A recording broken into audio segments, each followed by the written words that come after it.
Okay, so for those who watch this, like, if you were going to answer, like, be honest, I have asked you three questions. How many of you ever felt the way I did? How many of you walk into school or church every day and wonder if anyone really cares? Because I feel like I'm always having to initiate the conversations a lot when other people are talking, because I feel like people hardly ever come to me and I'm always having to go to them. And the second question is, or how many of you wonder whether where you're wearing the right clothes, listening to the right music, or watching the right TV shows to relate to the others? Because I want to be able to like what I like without facing criticism. And the third one is, or how many of you ever been hurt when you found out about a party or social you were never invited to, even by seeing it on social media? But trust me, during high school, I saw a lot of pictures about with parties no one ever told me about. The thing is, growing up in school, even though I had friends, they never made me feel like, one of them. I mostly saw everyone at school or school-related events like football games, homecoming, prom, but not anything outside of school like parties. I mostly just felt left out, and I felt like they didn't really understand, no matter how many times I tried to explain it. Love first, I know. Lord, take control. Love first in my soul. Lord, take control. I want to thank Ryan Lee for that introduction to our Love First podcast this evening. And you are going to get to hear more of the conversation that he had with our producer, Nolan Huber-Rhoades, directly after the podcast. If you are new to us, we want you to know what we're doing here. We are seeking to catalyze courageous conversations to help us revolutionize the way that we love. If you're returning, thank you for coming back, and especially for this second in our series on disabilities. We would ask you, as usual, to like, subscribe, and share so that more people can join the conversation. So 1 year ago, June 10th, 2019, just a few minutes from my house here in Dunwoody, Georgia, an excavator hit something as it was digging in the new extension of Brook Run, a local park. And as the excavator slammed into something in the ground, people knew what it was. The construction workers were anticipating the possibility of finding foundation fragments, foundation stones from what was then sadly named the Georgia Retardation Center. Started in 1968 in this suburb of Georgia, it actually had a history of very progressive treatment and therapy. In fact, many people that worked at that center over the course of its 30 years, it was closed in 1997, that during those 30 years, people can still to this day tell the story, nurses, therapists, of extremely progressive ideas that were implemented there. But as you read the history of this center, which was finally demolished in 2007, and as the park continues to expand, they come across these foundation stones. You see, as you begin to excavate the story, you see the other side that is so typical of the stories of disability in this country. Because you see, even at a center as progressive as this one was for its time, there are stories of abuse, mistreatment, and suspicious death. This is not uncommon.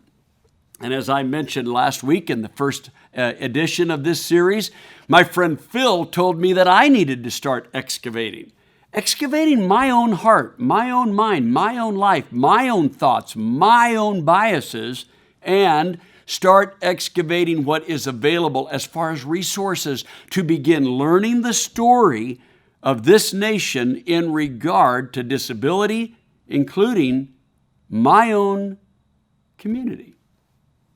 So what I want to ask is a question that relates to this very moment in our history. Because you see, right now, in our nation, we are convulsing over injustice and brutality. Specifically, we are convulsing right now over the history of injustice of police brutality. We right now, in just the last few months, are speaking of name after name after name that now is in conversations from living rooms to barber shops to Washington, D.C. We know these names: Ahmaud Arbery, Breonna Taylor, George Floyd. But we know these names because of tragedy. We know these names because they all include some form of either racist intent, white supremacy, or, along with that, police brutality. These are not new problems in our nation. These are specifically not new problems to our communities of color. But right now, our nation is convulsing, and so I'm a pastor, and I love that God has given me that opportunity.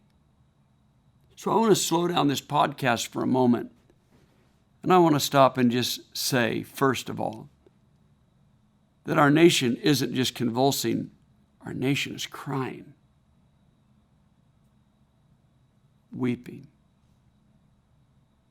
grieving, angry, and appropriately angry, righteously angry. There is no reason to tell anyone that they should not be angry about injustice and brutality. It is that kind of righteous anger that the Lord is talking about in Ephesians chapter 4, where he says, "Be angry and sin not." And if you want to see an outstanding message from a local pastor here in Atlanta, go to the Renaissance Church of Christ. Watch the sermon from last week from Dr. Orpheus Hayward, and listen to this message about God's permission to be angry. To be angry and sin not. That anger is the appropriate response to injustice and brutality that is not met with justice. So let's take a moment for each other. Let's open our hearts to each other. Let's listen to each other. And take a moment with me, if you would again, to say their names. These three representative of countless. Ahmaud Arbery. Just say it. Don't let him or his name or his family drift away. Say it with me. Breonna Taylor. Just say it. Say it with me. George Floyd. Just say it. Don't let their names or their families or their injustice slip from your heart or from your mind. And let it motivate your action in your commitment to justice.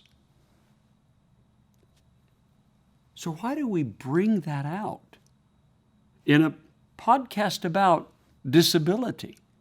Because I want to ask this question: should the church protest? That question has been brought up to me multiple times over the last several weeks. Should the church protest? And as you can imagine, not everyone answers that question the same way, right? Some people are like, absolutely. Is that even a question? When Jesus Christ himself said that the weightier matters of our faith are, number one, justice. Justice, mercy, and faithfulness. That this rises to the top when the prophet asked the question, hey everyone, what does God require? And the very first on the list is justice. Many people would say, is that even a question? Other people would say, oh no, that's not the church's mission. The church should stay out of politics, stay off the streets, stay out of these social concerns. So, as we listen to each other, we might ask, well, which is it? Should the church protest? Well, I believe in the intersectionality of justice. We will see our answer in the life and teachings of Jesus and in the story of disability in our nation. I want to direct your attention to some scripture.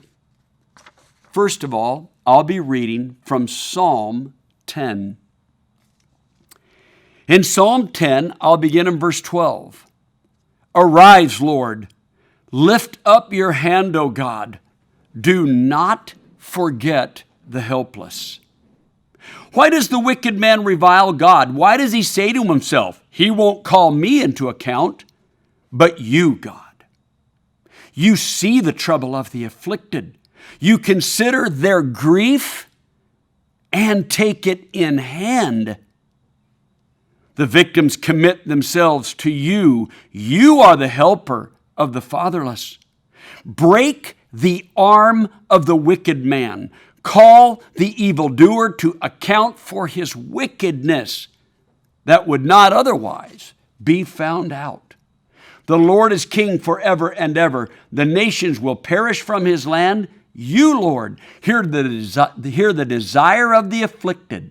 You encourage them, and you listen to their cry, defending the fatherless and the oppressed, so that the merely earthly mortals will never again strike terror.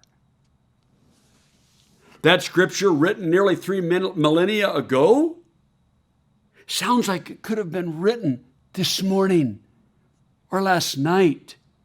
This is the heart of God. And did you notice that the psalmist said that when God hears the grief and the hurt and the pain of the oppressed, the afflicted, and the terrorized, it says he takes it to hand. Not just to mind, not just to heart, but to hand. God takes it to action. So, we should not be surprised that in our faith of understanding that Jesus Christ is the Son of God, would it surprise us that we would see Jesus taking the afflictions of the oppressed to hand, taking it to action? There's a story in Scripture that is related to us 4 times. It's related in the Gospel of John in chapter 2, but in the other 3 Gospels, it is all related to Jesus' final week of ministry. He makes a triumphant entry into Jerusalem and then ends up at the temple. I'm going to read to you a couple of these accounts. I'm going to start with the account in John's Gospel. When it was almost time for the Jewish Passover, Jesus went up to Jerusalem. In the temple courts, he found people selling cattle, sheep, and doves, and others sitting at the tables exchanging money. So he made a whip out of cords and drove all from the temple courts, both sheep and cattle. He scattered the coins of the money changers and overturned their tables.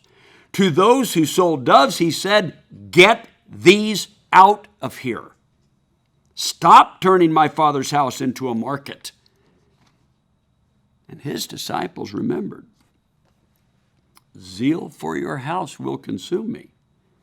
But then, those who were his opponents responded, "What sign can you show us to prove that you have authority to do this?" Now, here's what I want us to note. That when Jesus literally takes to hand the whip, right? What did the psalmist say? That God will take the plight of the oppressed to hand. Jesus literally takes the whip to hand. He drives out these money changers. He flips over the table. He causes economic distress in what he is doing. His opponents say, what right you got to do that? Who gave you permission to approach this way? If you've got a problem with what we're doing, why did you have to protest our actions this way? Now, this is not lost on the other gospel writers. Here is the Matthew account. Jesus entered the temple courts, drove out all who were buying and selling there. He overturned the tables of the money changers and the benches of those selling doves. It is written, he said to them, my house will be called a house of prayer, but you're making it a den of robbers. Now, after Jesus addresses this injustice in the temple, watch what happens next. Pay attention in Matthew's gospel. Ready? Then the blind and the lame came to him at the temple, and he healed them. You see, Jesus addressed injustice to make room for healing. Without the addressing of the injustice that was going on in the house of God, the disabled would not have been able to come for healing. But when his opponents saw the wonderful things he did and the children shouting in the temple courts, Hosanna to the Son of David, they were indignant. Do you hear what the children are saying? They asked him. Yes, replied Jesus. But haven't you ever read that from the lips of children and infants, you, Lord, have called forth praise? You see, they come to him and they say to Jesus, what are you teaching the children? By coming in here and doing that kind of stuff, what are you teaching the children? He said, I'm not teaching the children anything. The children are teaching you something. They're teaching you that you ought to have a different perspective on what just took place.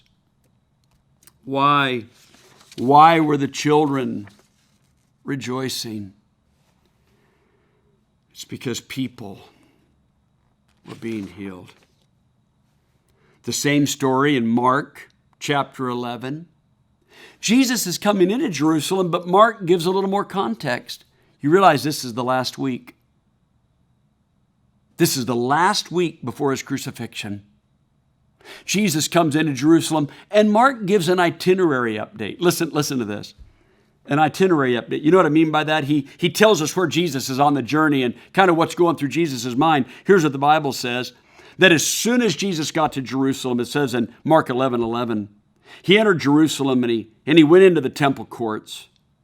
But he looked around at everything, and since it was late, he and his disciples went to Bethany. Bethany's just a couple miles out of town. But I want you to think about this. You ready? Jesus knows what's coming. He knows that the temple is a house of prayer. He knows it represents the presence of God. And because he knows what's coming and his heart is heavy with it all, he goes straight to the temple. But when he gets there, he sees what's going on there and he thinks, let's just go get some rest.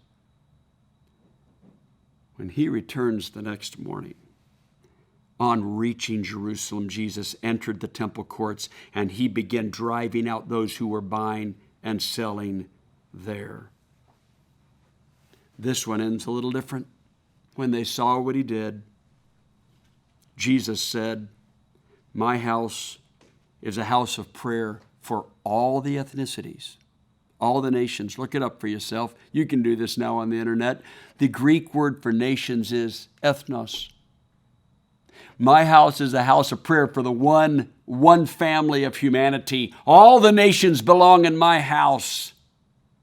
But you, he said, have made it a den of robbers. You have made economics the ticket into the house that is meant for everyone. And what does Jesus say? Get out. Let them in. Watch how the people respond. The whole crowd was amazed at his teaching. So when injustice is addressed by God, by Jesus, in the house of God, in the community, in the temple courts, what starts happening? People are healed and others begin to realize the essentiality of the message of the gospel. If the church wants to be a place of healing, and if the church wants anyone to listen, then yes, the church protests injustice. We take it in hand just like God, just like demonstrated in Jesus Christ. If we're following Jesus, He will lead us to protest injustice. And it led to healing. Well, what about protests then in what we might say is the story of disability in this nation? Have you ever thought to yourself that the way the world looks now, it probably always looked? No, I don't mean visiting the pyramids. I'm not talking about that. But you know, if right now today you walk up to a building and you see a little panel on the wall and there's a little insignia on it that means that someone can touch it if they are not able to open the door by themselves and the doors automatically open. Are you familiar with that? Are you familiar with large bathroom stalls in public places with railings that are unique for supporting someone who would need them to navigate a restroom? Are you familiar with elevators in public places that are wide enough, large enough to accommodate someone who needs some kind of a device, perhaps a wheelchair, to make their way around? I'll bet that nearly everywhere you go, you see some evidence of the things I've just described. Have you ever watched construction crews in your neighborhood go along and literally with a jackhammer the concrete out of the end of a concrete walkway that used to be a raised curb? They jackhammer it out, they lower it like a ramp so that people who are navigating in wheelchairs or wheeled vehicles are making their way from one to the other in a smooth transition, which before was not possible. Are you familiar with these things? Are you familiar with these things? You say, yeah, I am. Well, how long have they been there? Well, depending on your age, you might say, I've never known life without them. At my age, I've known life without them. When I was a child, I went to schools that had no disability accessibility at all. Not in the restrooms, not at the doors, not at the sidewalks, not on the playgrounds. Nowhere. My entire childhood, if I went to a hotel ever, there was never anything at poolside that would help someone with a disability get into a pool. Ever. There were no buses or public transportation that had any wheelchair accessibility of any kind. This is in my lifetime. But as we begin to approach serious disabilities civil rights action, serious disabilities legislation in the early 70s, as I was leaving, coming into junior high and high school, it went right over my head. I never paid attention to it. I never really thought about it. And if I did see it on the evening news, which we watched religiously, I forgot it. It wasn't until my friend Phil says, you need to dig a little deeper. You need to excavate this experience that I began to realize that while I was living my life in what I thought was normal, other people were being oppressed by what I thought was normal. But there were people that were determined to change things. Laws were enacted in the 70s, the early 70s.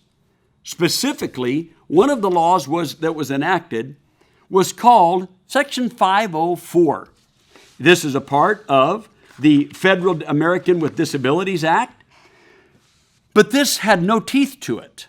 The act, which stated that businesses and so on could not discriminate, had no legal teeth to it, so there was no enforcement. In fact, when activists began to press for this enactment, they were stonewalled from the White House on down. Oh, it's too expensive. We can't rebuild every school in America. We can't expect every hospital to rebuild itself. We can't expect everybody to add elevators and all of this kind of stuff. And they rejected it time after time after time. Years and years and years of activism went into this challenging time. But people with disabilities themselves began to protest. In the early 70s, these protests took place around the nation. James Lebrecht, who is a producer, who has been an activist in disabilities since the 70s, shared a story that illustrates this mightily. They had planned a protest in New York City. I'll get around to another part of that story in a moment. Look for it. But they planned a protest to circle their wheelchairs and a sit-in at a downtown intersection and at 4 p.m. and literally stop traffic in that intersection. And those of you that know anything about New York City, it shut down effectively the city. James wanted to be a part of it. But James was born with spina bifida. James was in a wheelchair. James was able to board a train to get downtown to the protest with astounding difficulty. But the difficulty increased when he got off the train. Because then, how does he get back to street level? My guess is that some of you listening to this have been to New York City. You may have ridden the subway. Some of you have maybe seen it caricatured in a particular movie series or television series. Try to imagine being at the bottom, not of an escalator, not of an elevator, but a stairway coming up out of New York City's subway and trying to get to the sidewalk. You're in a wheelchair with zero disability access or assistance. Here is what James said. He said, I wanted so badly to get to the protest that I crawled out of my wheelchair and I pulled my body with my arms up on the first step and I pulled my wheelchair behind me. And then to the second step and I pulled my wheelchair behind me. Step after step, I crawled, pulling my body, pulling my wheelchair until I finally got to street level. I was so thankful to get to street level. I wanted to join the protest, but in retrospect, as I begin to look back, my own journey illustrated why we had to protest. This wasn't new. I wasn't new. I wasn't new to the issue. None of the people in the circle were new. And in fact, the nation knew. We're just unwilling to do anything about the injustice. If you go on the CDC website, you can look at their extensive resources in regard to disabilities. But one of the things that the research demonstrates is this. Ready? 1 in 4 Americans, 61 million, are dealing with a disability of some form. That is 26% of our population, 1 billion people worldwide. It is the largest minority worldwide.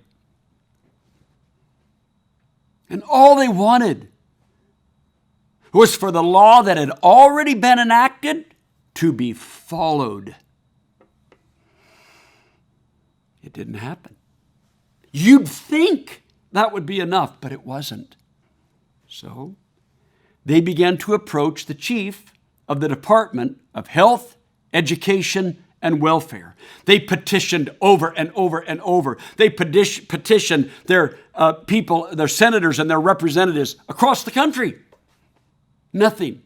From one president to the next. Nothing. Until April 5th, 1977, a group of people with disabilities approached the office, the local office of Health, Education, and Welfare in San Francisco. They went in to meet with the director, who would not meet with them. They asked the person working there, "Get us a meeting with the director." But they were refused. It was partway through that meeting where they said, "We can't leave. If we leave this office, if we leave this building, we leave with nothing." And so they stayed. And they stayed. And they stayed. They stayed for 25 days. It became known as the 504 sit-in. Look it up yourself. They went through, some of them, a hunger strike. Now you got to bear in mind, you're talking about people, many of them with severe disabilities. They did not have their people to assist them. Some of them could not so much as even roll themselves to avoid getting bed sores. They're sleeping on floors. The government threatened them. They would set off fire alarms in the night, sometimes keeping them up 36 hours at a time. They cut off the electricity. One of the ways they communicated with the outside was some of the people that were with them that had disabilities knew sign language. So you know what else happened inside? The other people with disabilities inside began to learn sign language. They began to help one another. In fact, what they began to demonstrate is what everyone needed to know. Disabilities is not all there is to us. They matter, but we matter. One of the people that was in that particular sit-in said this. He said, "What struck me is that if you did go to a public building that did have an elevator, we had elevator operators back then, and I'm old enough to remember that. And the elevator operators would look out at us when we were sitting there in our wheelchairs and say this, 'Get the wheelchairs inside.' They didn't say, 'Bring the people inside.'" That's when I realized we were nothing but the disability, and no one wanted us. Well, this continued. The government threatened, the FBI threatened, and over time, people began to get weary, but the support on the outside started to grow, and a coalition, the most unlikely coalition, came together. The Black Panthers started providing their meals free of charge. Yes, in San Francisco.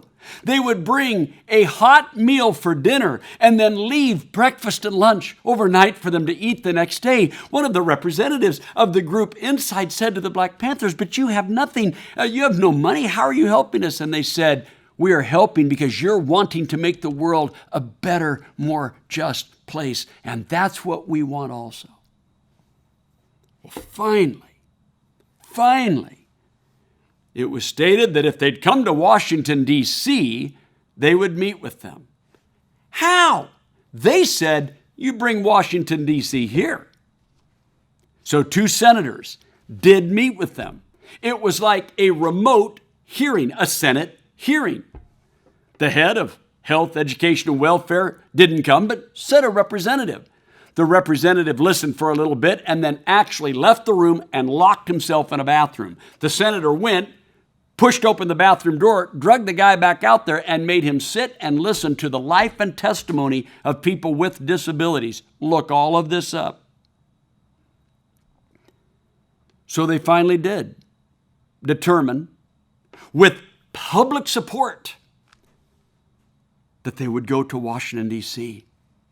People rallied around the nation. They provided the finances to get a team from that original San Francisco sit-in to go to Washington, D.C. Part of them left, part of them stayed. They stayed right there, and they continued their hunger strikes, and they continued their protest all the way to the end of 25 full days.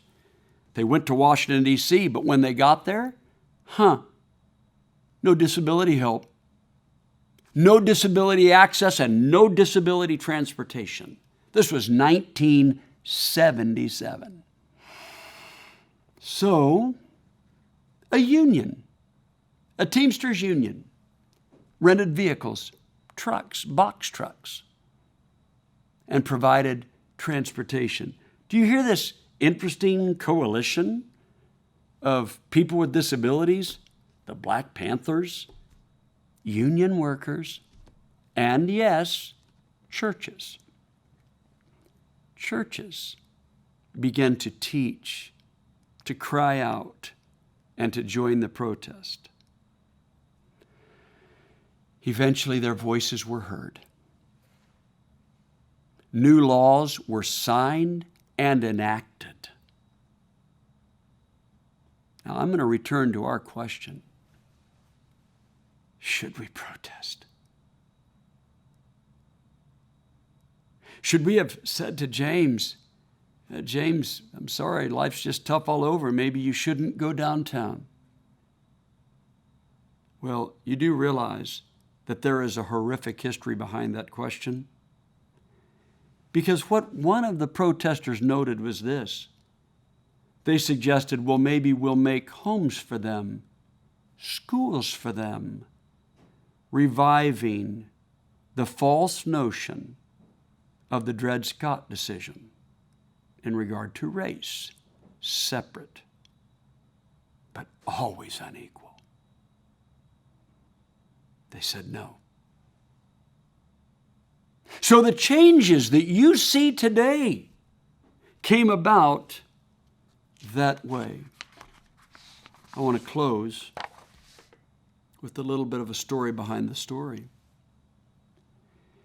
Because you see, the idea of just housing people, warehousing people, out of sight, out of mind, persists.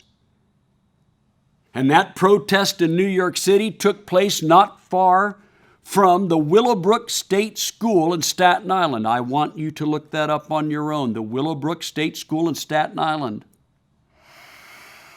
Built to house over 4,000 people with disabilities. Stories of abuse and neglect began to seep out into public view. News reporters, broadcasters, and finally documentarians would begin to come into the setting and see what's happening. At one point, though, built for 4,000, over 6,000 residents. Sometimes one nurse to 30 to 50 severely disabled residents. To feed them 3 minutes apiece. They found them lying naked on the floor, writhing in pain, covered in their own feces. One of the reporters said this, of all the things I'll never forget, it was the sound,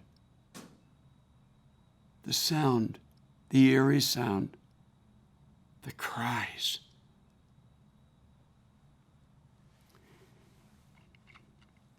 The cries. One senator called it a snake pit. And in response to the civil rights laws that had already been passed, called for its closure in 1987. Are you hearing this? Are you hearing the dates?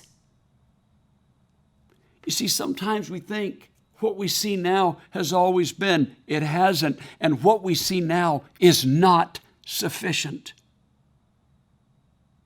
We still think the same way. Do you remember Ryan's 3 questions at the beginning of the podcast? We're still thinking the same way. No. We may not have in our local community a place where we would warehouse the disabled, no matter how progressive that seemed to be. Yes, Willowbrook State School was closed, but there is still a cry in the community of families and people with disabilities that says, why don't you want to see us? Why don't you want to hear us? Why don't you want us? We're seeking to raise awareness. And so now you're going to get to hear some stories. You're going to get to hear Ryan's story. Not everyone who has a disability can advocate for themselves. So you're also going to get to hear the stories of some people from our church family. People who have disabilities, people who have family members with disabilities, and people who work full-time dedicating their life to people with disabilities. I want to thank you for joining our podcast. Thank you for joining God as He listens to and takes in hand the afflictions of the oppressed. Hey, everybody. My name is Nolan Huber-Rhoades. I'm joined by a new friend. His name is Ryan Lee, and we are really excited to be on this episode and the special interview for the Love First podcast. I should note real quick, for our listeners who are church members or members of the North Atlanta church family, Ryan is a part of the local Dunwoody community. And you know some dear friends of ours at church, right? The Phil and Evan Woody. Yeah, Evan is a really cool guy. Like, he has a TBI. I know he doesn't speak, but he's really affectionate. Yeah, absolutely. And so we're just super cool connections that I wanted to make sure that we drew here. One of the reasons why we've invited Ryan to join us is because he's been doing this work as an advocate and as a person with autism for a long time now.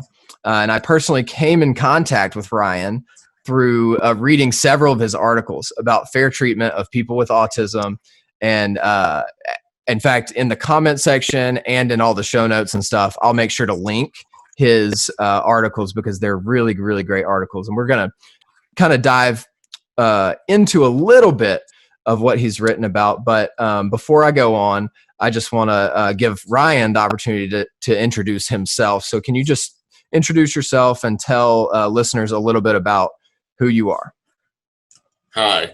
Well, as you all know, my name is Ryan. I was diagnosed with autism when I was 3 years old.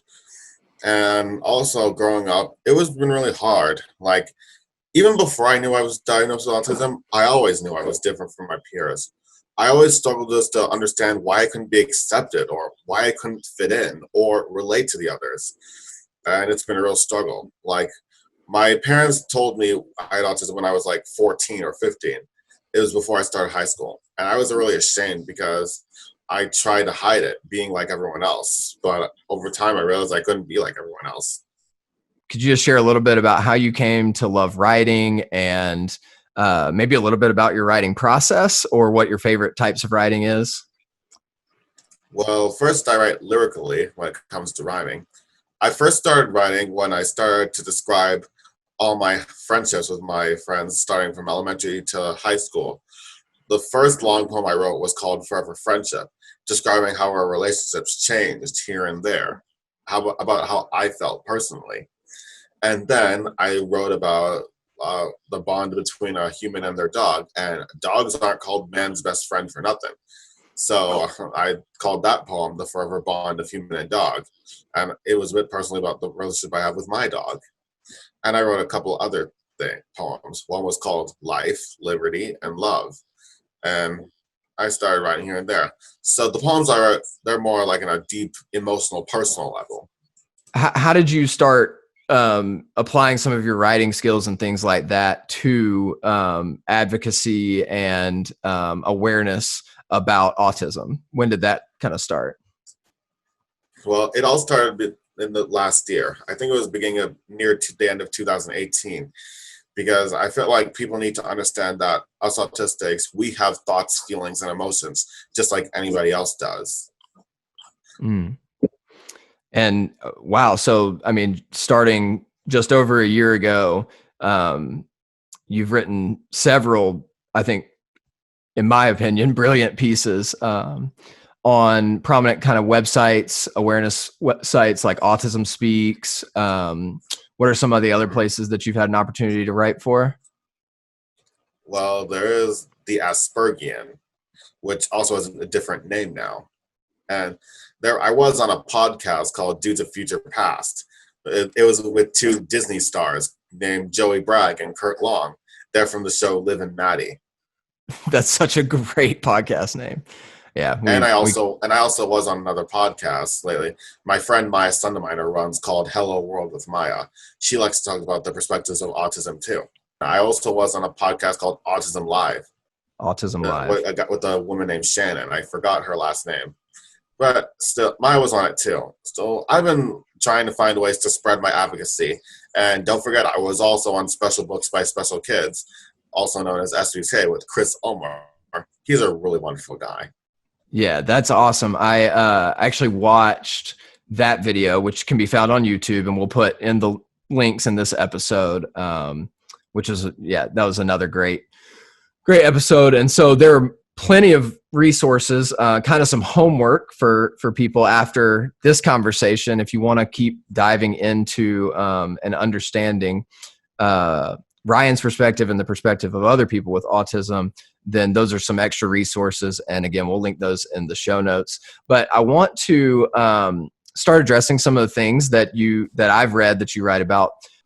Well, the thing is, most people treat us people with autism as if we're not human with feelings, just like anybody else. Like, there was one time they take advantage of us, and that's really sickening. One of my friends who has autism was befriended by someone, but when they did something out of the ordinary, they put it on Snapchat or Instagram, and the person was bullied because of it. It's not fair and not fun. We don't want to have to wear a mask in order to fit in, because I'm tired of masking, because I just want to be myself. And still, for those on the spectrum, it can cause social anxiety and cause them to hide themselves. The pressure of trying to fit in is so overwhelming. And there are some people who are expected to feel like they need to wear a mask in order to fit in, cause them to seek the approval of others. And not only do kids feel this, but adults feel this as well. And so rather than you needing to quote unquote fake it to make it, perhaps society and other people actually need to make adjustments so that people don't have to be fake in order to live in this world, right? Yeah, that's right. Yeah. Well, thank you for sharing that. So one of the things I thought was really striking, this was an article on Autism Speaks from 2018 that you wrote, where you said that you were learning, that you had just learned to love yourself. Can you tell us a little bit more about that journey and what that meant for you? Well, it all started when I found this book called Autism, Population 1. Autism, Adversity, and Will to Succeed. It's by another autistic named Tyler McNeighbor. When I read the book, I realized that autism is nothing to be ashamed of. It makes me who I am.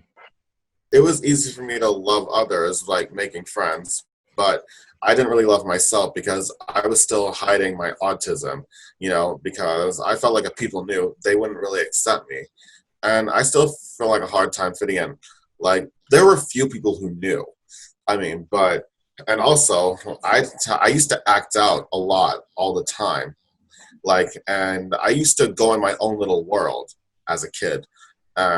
People used to call it dreamland, because I find something to laugh at just to escape the pressure of just trying to fit in. And also, the one thing that really makes me mad is the word retard. And trust me, that's my trigger word. It made me so mad. There was this one person that called it to me too many times. I got so mad. My adrenaline just flowed right through my body, and I got so mad. I kicked him, and I got in trouble for it. But I felt like it was worth it, because that word is just so offensive to people with a disability. To be clear, you were the one who got in trouble for Yes. an aggression that was taken against you. Yes, because being called a retard, it just triggers me. It just makes me so upset. And I understand how other people with disabilities feel this way when they're called that way. It's just really derogatory. And it's a package deal. There has been talk that, there's been bad talk about people curing autism, but there has been also talk about what if we could separate the symptoms from autism. Like, have you ever heard of the show The Good Doctor? Yes, I love that show. Yeah, like, the doctor Sean Murphy, he's really smart and also has Savage syndrome. Like, they thought, like, what if they could separate his symptoms? Like, well, him being socially awkward and not being able to advertise social cues, but still being able to keep his smartness or whatever and his autism. People need to understand that that's not how it works. I mean, the symptoms are like a package deal with autism. Either we're born with it or we're not, okay? So you just have to learn to work with us. With it. So what if we don't pick up on emotional cues right away, okay? It's just how we are. And that's one of the things I have hard to deal with autism, not being able to pick up on emotional cues right away based on one's body language or facial expressions. And there are some who would just ditch you and don't want to be around you for one stupid reason or another. If only they could tell if we're doing something that's bothering them or make them uncomfortable, instead of just leaving us in the dark, then we could try to fix it. It's not the end of the line.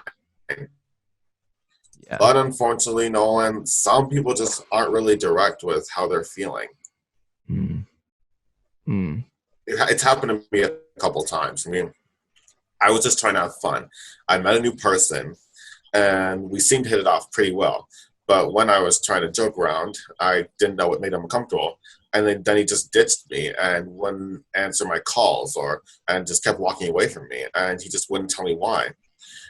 But obviously, he said he didn't want to hurt my feelings. But newsflash, leaving us in the dark does hurt our feelings. Yeah. Thank you for sharing that. And you can keep going if you want. What else? What other questions did you have? Well, I did want to talk more about what you talked about with the Good Doctor and the how the what some would call symptoms of autism and smartness and who we are and all of that are all a package deal. I just wanted to talk a little bit more about that. The Good Doctor. There's one thing in the Good Doctor that really gets to me. You remember this character, Sean's neighbor, Kenny? Yes. Well, you see, even though Kenny provided general companionship for Sean, Kenny took advantage of Sean by eating his food and using his cable. And in season 1, episode 17, when Sean brought a pizza to Kenny's apartment, Kenny was holding a small March Madness party, and he didn't even invite Sean. Plus, he borrowed, I'd say stole Sean's TV without even asking him. And he rejected Sean's company because of Sean's quirks with other people. And then Kenny took Sean's pizza and shoved Sean out the door. I mean, no good person deserves to be treated like that. And that has happened to me once. Okay. And also, one of the myths that really bugged me is that us autistics having no empathy. I mean, like for years, people depicted us as emotionally, socially clueless robots. But we do have empathy, and we just show it in a different way. If only people could be more direct with how they're feeling, they'd be more likely for us to show it. People just don't realize that the more you get to know an autistic person, the more you realize how caring they could be, even if we do have some difficulties reading social cues. That's a really, really good point. And what you were talking about with the package deal reminds me of something that I've heard from people with disabilities for years. And that is, no. Like, people always say, or often say, especially in Christian circles, they often say, well, they'll be quote unquote cured from autism in heaven. And I always just ask the question back. What if actually we get cured from thinking that you have to be one certain type of way in the world, that you have to act a certain type of way or think a certain type of way? What if actually God wants to change the way that we accept people and not change people so that they can be accepted? And I think that's such an important point. Yeah, the thing is, like, some people know you have to be a certain way in order to be accepted in society, and some force the way on others, like someone to hide their autism and ours. I mean, Hmm. that's not how it works. If you're really accepted to be someone's friend, you need to try and accept all aspects of that person. Mm. Yeah, absolutely. And one of the Uh, hardest things I have about having autism is some people still tell me that I don't look autistic, and that makes me so angry. I feel like I have to respond to them. Well, how the heck am I supposed to look then? People making assumptions about you without knowing the extent of your struggles, it's like frustrating. Like having an invisible disability is really difficult because people expect you to be, I don't like to say this word a lot, normal, or act in ways that just don't feel natural. Therefore, and they don't cut you any slack when you make mistakes, and they have high expectations of you based on your age and height. Those on the higher end of the spectrum, like myself, high expectations are placed on us. And you mm, see, Nolan, some people are more understanding when they see physical symptoms associated with a disability, like if someone has a facial deformity or is in a wheelchair. And this is why it's important to educate others in this world. Still a lot of work to be done in this world. Still, I amen. love the person I am, and I wouldn't change anything for the world. And I wouldn't pretend to be something I'm not just to impress someone. But still, it's really tough to fit into a world that doesn't always fit you. Mm, that's a really that's a really powerful statement. Yeah, the thing is, having an invisible disability is very challenging in many ways. The thing is, as with any other person on the spectrum, us on the high end of the spectrum, we still have significant challenges in our everyday lives that stand in the way of us living a comfortable life or succeeding in school or in the work world. And it's very infuriating, and that it's hard for us, and we're tired of people telling us to change, keep on telling us that we need to be more appropriate and not discriminate us against us like that. Our brains just work differently, and that needs to be respected. But unfortunately, people still see us autistics as broken people. Like, Mm, it's hard for us to find the right words to express what we want to say. And when people's ability can be invisible, we're very aware of our own difficulties, and we're extremely sensitive to others' negative reactions, which sometimes we take things very harder than others. Autism is just to characterize how our brain functions, not how broken it is. Also, some people just don't understand what it's like to be us, Nolan. They assume the worst about us autistics, like we're stalkers, like if we message you out of nowhere because if we heard from you about somewhere and we just want to be friends. And there's also a stereotype that we're violent. We just have sometimes our emotions just work differently and are capable, lacking empathy, which I already talked about. We're just getting tired of these stereotypes. They always assume we're the wrong, and it's just so infuriating. And remember when I said about the stigma about autism? yep. And that was actually going to be my last question is you write about stopping the stigma. What are some of those stereotypes that come along with the stigma? Yeah, us lacking empathy. That's one of the biggest things about the stigma. Yeah, absolutely. And sometimes we get curious about certain things. Like sometimes we ask so many questions that we don't know if we're going in too deep. And even when we're just trying to have fun or get to know you, it's just not. We autistic don't want to feel the need to hide anything.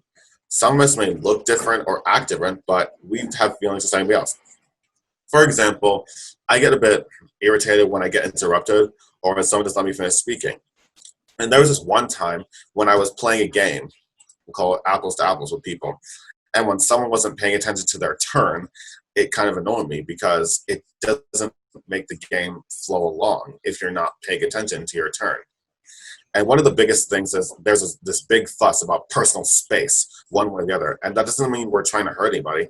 I admit that I'm a big hugger, but we don't always understand the rules of how far away to stand or when to stop talking or start asking questions. And I admit that I'm not very good at first impressions a lot, but that doesn't stop me from trying to make new friends. Because things like aggression, meltdowns, or hugging impulses, which I have, people view autism as source of annoyance, disappointment, or worse, in different degrees. There just needs to be more tolerance in this world. Hmm. Still a lot of work to be done in this world, Nolan. Still a lot of work to be done, Ryan. Man, thank you so much for just sharing that part of your heart. And I want to make sure everyone hears this. The reason that Ryan and I are even having this conversation is because Ryan reached out to me on Facebook after seeing a video that I produced, and he was reaching out to me because He wanted to share with me some articles and get to know me. And here we are. And the reason that we are getting to be blessed to hear from Ryan is because he took an initiative that a lot of people wouldn't take, to reach out, to make a new friend, to put himself out there. And that just is another example of how autism can be such a gift if we learn to actually adjust the world that we live in to be more accepting and inclusive. Love first,